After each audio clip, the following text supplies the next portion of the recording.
ਵੱਡੇ ਭੋਰੇ ਜੀ ਇਸ ਇਲਾਕੇ 'ਚ ਤੁਸੀਂ ਇੱਥੋਂ ਤਾਂ ਨਾ ਲਿਆਓ ਨਾ ਜੀ, ਤੇ ਇਹ ਤਾਂ ਜੁਰਗੀ ਤੁਸੀਂ ਲਿਆਓ ਤੇ ਕਮ ਪੇਸ਼ ਕੋਈ ਜੀ ਤੇ 200-250 ਭੋਰਾ ਹੈ ਇੱਥੇ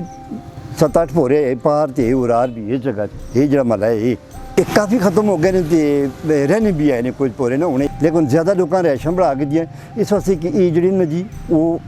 ਉਹਨਾਂ ਸੇਮ ਹੈ ਨਾ ਸੇਮ ਨਹੀਂ ਵੇ ਜਦ ਪਾਣੀ ਨਿਕਾਸੀ ਨਹੀਂ ਹੋਈ ਤੇ ਉਹ ਪੱਸਾ ਮਾਰ ਲੈਣ ਫਿਰ ਨੁਕਸਾਨ ਕਰ ਲੈਣ ਨਾ ਭੋਰਾ ਇਹ ਬਹੁਤ ਅੱਛੀ ਰਿਹਾਇਸ਼ ਜੀ ਕਿ ਮੈਂ ਸੰਗੇ ਆਖਿਆ ਕਿ ਇਹ ਹੁਣ ਗਰਮੀ ਦੇ ਮੌਸਮ ਨੇ ਜੀ ਪੱਖੇ ਦੀ ਜ਼ਰੂਰਤ ਨਹੀਂ ਪੈਣੀ, ਬਿਜਲੀ ਦੀ ਜ਼ਰੂਰਤ ਨਹੀਂ ਪੈਣੀ ਕਿ ਉਸ 'ਤੇ ਮਤਲਬ ਕਿ ਉਤਨਾ ਠੰਡਾ तो इस तरह बड़ा अच्छा है। तो सर्दियाँ जो है कि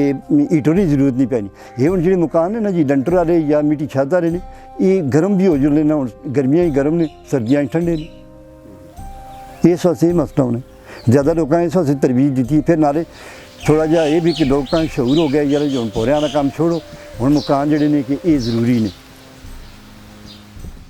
यहाँ पे जो हम मेरे बुज़ुर्ग जो आए थे तकरीबन 40-45 साल पहले के, हम यहाँ के गांव से हम इधर यहाँ पे रहने के लिए आए थे, तो उस वक्त के ये हैं ठीक है, तो हमारे बुज़ुर्गों ने बनाए थे। फिर हमने आस्ता आस्ता मकानों की तरफ मकान बनाने शुरू कर दिए, तो फिर इनको हमने कम तरजीह दी ये इस वजह से। तो फिर मकान लोगों के ज़्यादातर लोग जहन पे ये मकान बनाने फिर इन पर तवज्जो कम कर दी थी। अभी 10% यहाँ पे लोग हैं, 10% 5% उनके पास हैं और बाकी काफ़ी उन्होंने ख़त्म कर दिए हैं। जिनके पास माली हालात कम हैं, तो उस वक्त माली हालात कम थे तो फिर उन लोगों ने बनाए थे ये, इसलिए कि ये ख़र्चा कम था तो इस वजह से उन्होंने बनाए थे। यहाँ पे जो है ना ये इस पे जो लोग रहते हैं ना यहाँ पे, उनको बीमारियाँ वगैरह वो और सारे मसले मसाइल किसी चीज़ की परेशानी नहीं है। यकीन करें कि शहर से कई दर्जे बेहतर है यहाँ पे। वो वक्त हम याद करते हैं कि जब